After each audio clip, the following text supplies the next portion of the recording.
For our next presentation, we have Lucy Terry, and I'll speak directly to folks, hiring managers, those of you who are looking for future employees. I mean, if you're looking for somebody with really strong, like top-notch analytical skills, verbal communication skills, written communication skills, strong interest in bringing value to your organization. I mean, Lucy's your person. This is somebody who, if you're like looking for like consulting firm, law firm, somebody who's going to make a difference, be a good manager, lead their peers effectively, set the right tone, right? If I were a consultant or a lawyer right now, this is somebody that I would really go out of my way to hire and retain. And I think the quality of her work this year has across the board just been really good and professional, and pleasure having Lucy in the cohort, and also somebody who's willing to take risks and stand up for what she believes in. So I'm grateful for that presentation. Lucy Terry, Agricultural Adaptation in the Colorado River Basin, a case study on the Yampa.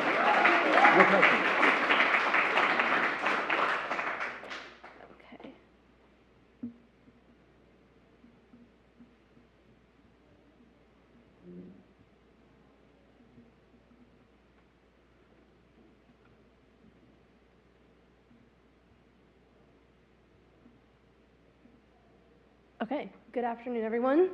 I am open to work, so if you want to hire me, I will take it.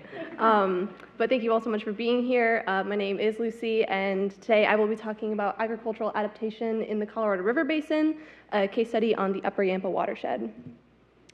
So before getting into the localized focus of my research, I wanted to start by talking about the intersection of food and water security under climate change.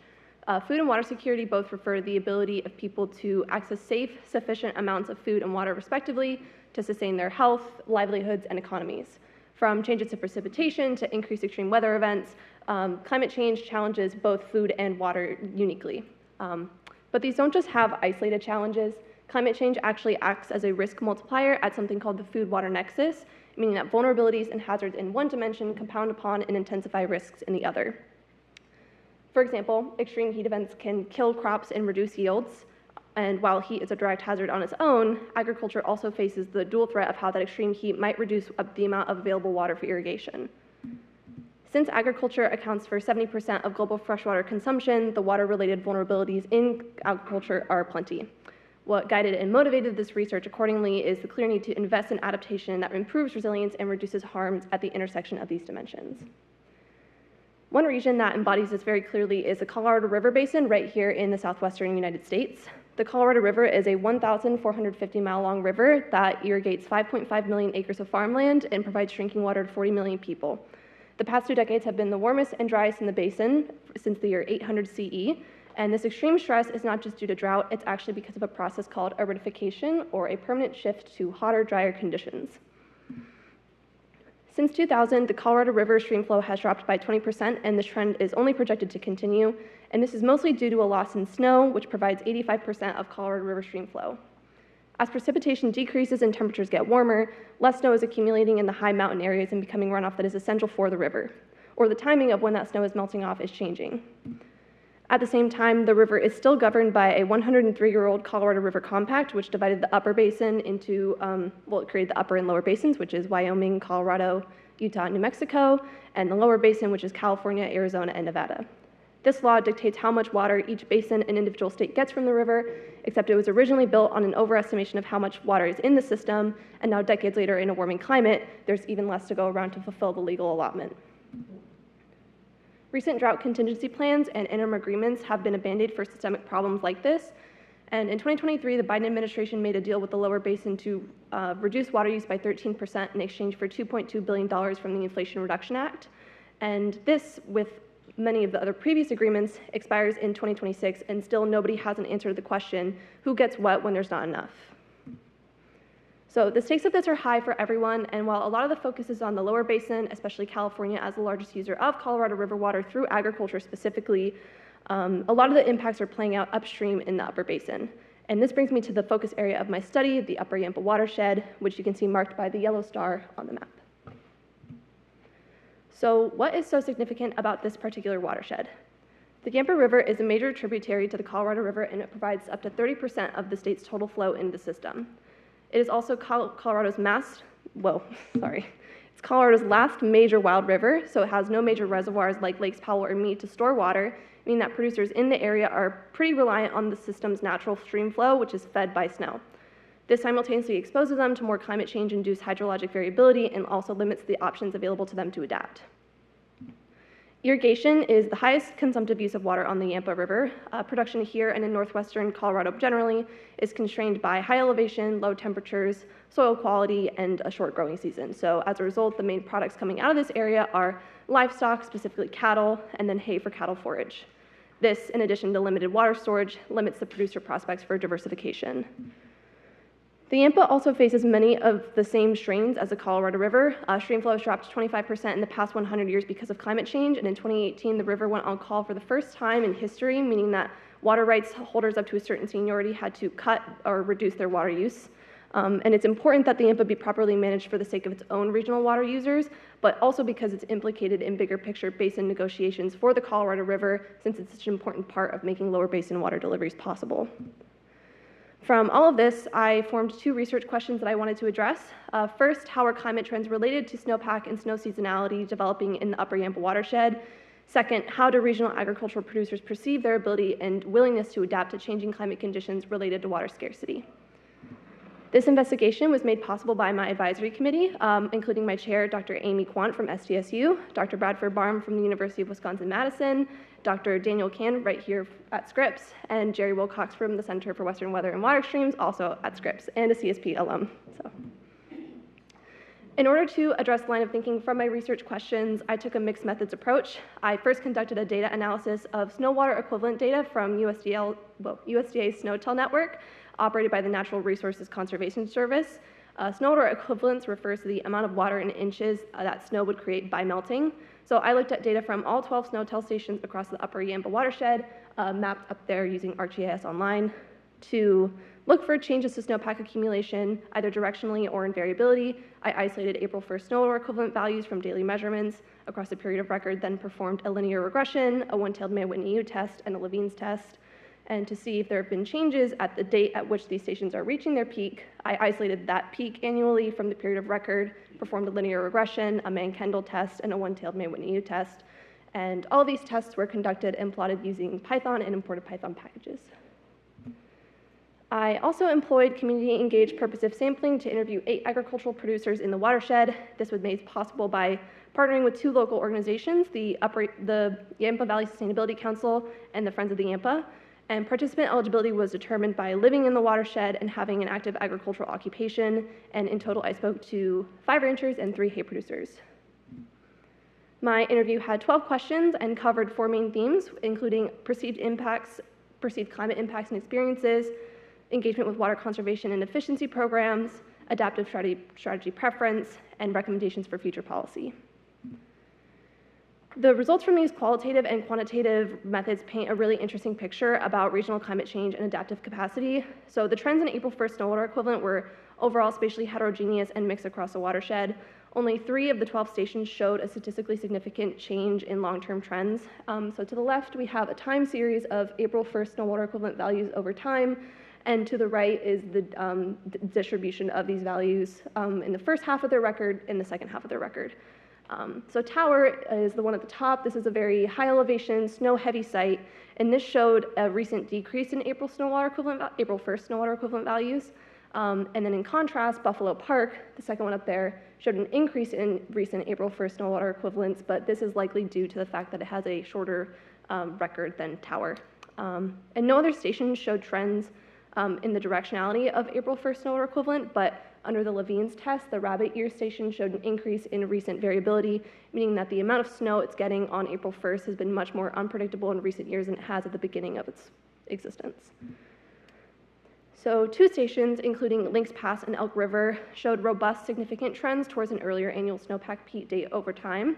These time series plot when the stations are peaking in snow water equivalents each year, and the results from the statistical analysis show that snow is actually peaking at these stations around 3 to 4 days earlier per decade. And it's important to note that Lynx Pass is actually the station closest to the headwaters of the Yampa River. And although no other stations showed a statistically significant trend, 8 of the other stations did show a weaker trend, showing an earlier snowpack peak date. So these are weaker signals that should be investigated further.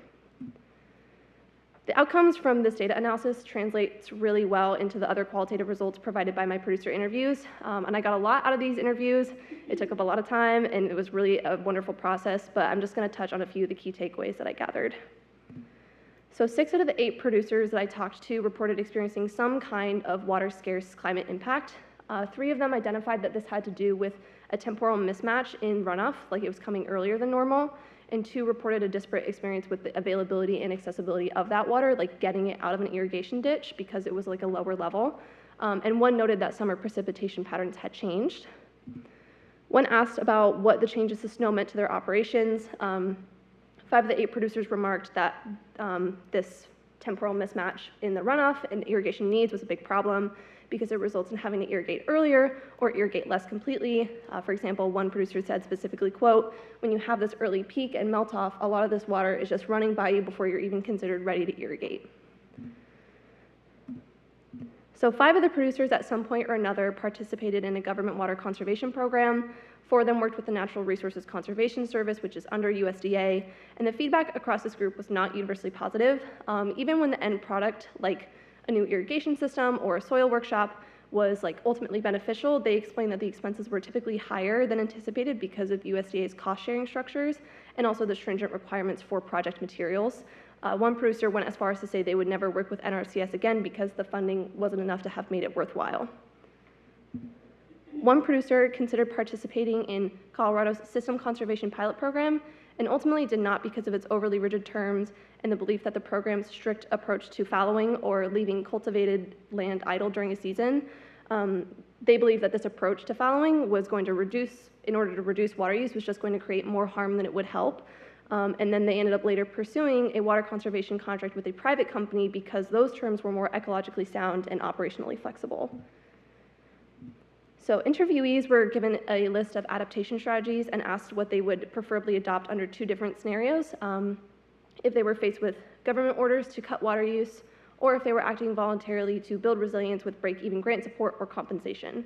And the list of strategies included changing their irrigation method, crop switching, temporarily fallowing their land, adjusting livestock operations, or choosing something else not listed. So in the first scenario, 6 of them went with reactive options, including following and adjusting their livestock operations, but preferences changed in the scenario with grant support. 5 of them chose to upgrade their method of irrigation, and 1 of them chose something not listed, which was soil management. Lastly, a conservation easement is a kind of legal agreement in which landowners limit a certain kind of activity to preserve land for conservation.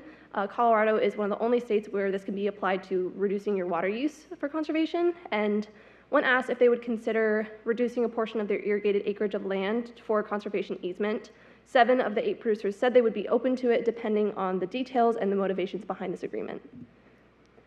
So all of this information really shows a region under subtle but growing pressure to climate change, and the agricultural community is not just aware of this change as like a faraway, distant threat, it's something that they are actively being impacted by right now.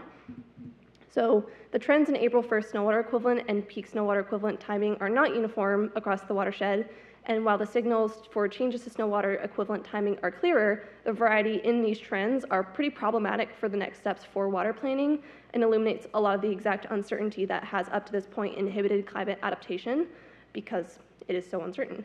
But the impacts of these modest changes are still really real. Even little changes and inconsistencies in the amount of snow or the timing of snow in a year can uproot a rancher's entire mode of production or for a season or longer if it means having to irrigate earlier or stop irrigating entirely. There can be cascading financial and ecological effects if a slight change means having to leave a field fallow for a season, raise less livestock, or spend more money out of pocket to buy hay instead of growing it themselves. At the same time, the barriers to adapting to these changes are really acute.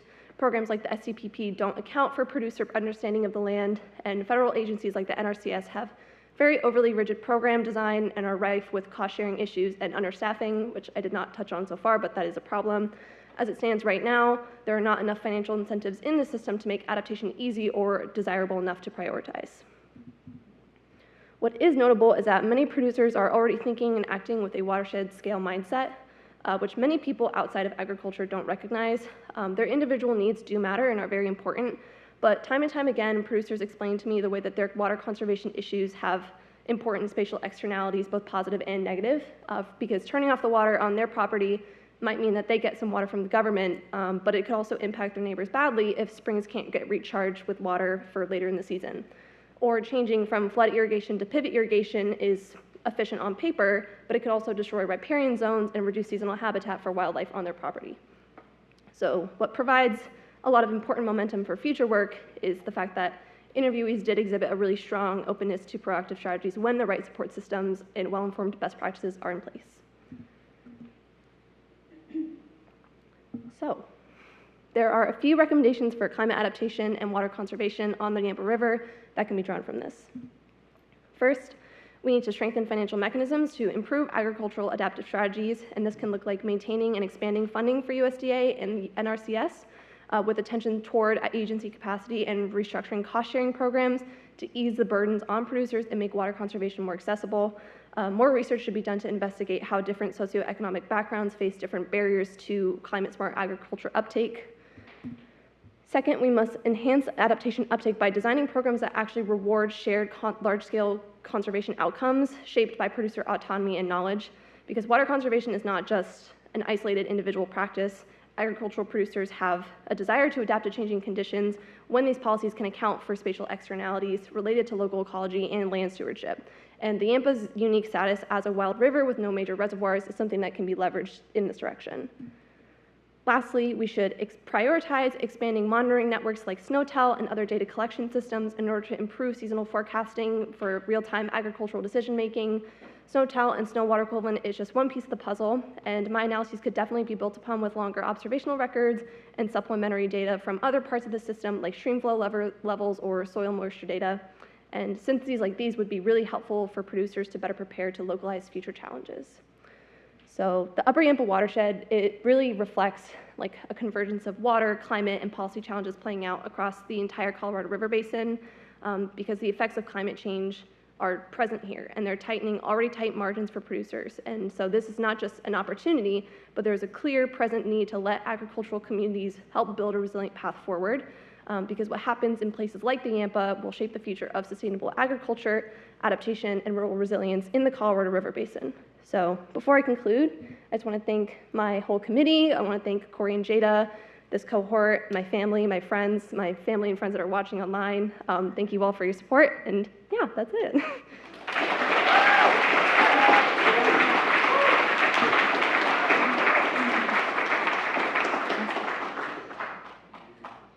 I see Cassie in the back.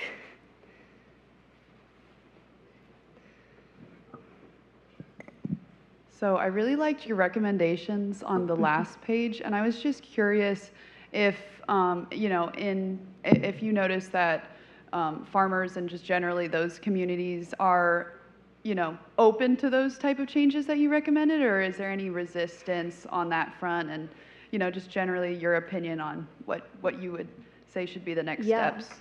Yeah, no, they are definitely open to all of these, and I would say like these recommendations that I got were derived from, one of my questions was literally like, what recommendations do you have for future adaptation policymaking, and what do people outside of agriculture not get about this topic? I would say they are most focused on 1 and 3. Money is a big thing. One of them said directly, like, it's $500 or even $5,000 is not enough money to make a huge behavioral change possible on their property. And then something that did come up through my interview process was like commentary on SNOTEL data. A lot of these people look at SNOTEL data every single day to see like how much snow is like, at the stations that are directly around them. But they don't feel like it truly reflects then what happens later on, because it's also not accounting for things like evapotranspiration, sublimation, different climate dynamics and processes like that. So they want to see more data collection and forecasting tools. Yeah. Cool. Oh, Isha. Hi, Lucy. Amazing job. I was just curious, what was one of the most interesting things that you learned from the interviews, or something that stuck out? I think something that stuck out to me is like genuinely how aware and also committed to adapting to changing climate conditions these people are. I remember when I was developing my interview questions, I had conversations with my chair about, approaching some of these questions in a less direct way about climate, with the possibility that some of these people maybe have differing opinions on what is happening with climate change. But people were really, regardless of their sort of political affiliation, which that didn't come up a ton, regardless of their political beliefs, they believe in the science and they believe what's happening to them directly. And so that was just, it wasn't a surprise to me, because, people anywhere can believe anything they want to, but it was it was refreshing, I think. And that was a really moving part of the process. So, yeah. Cool. Thanks.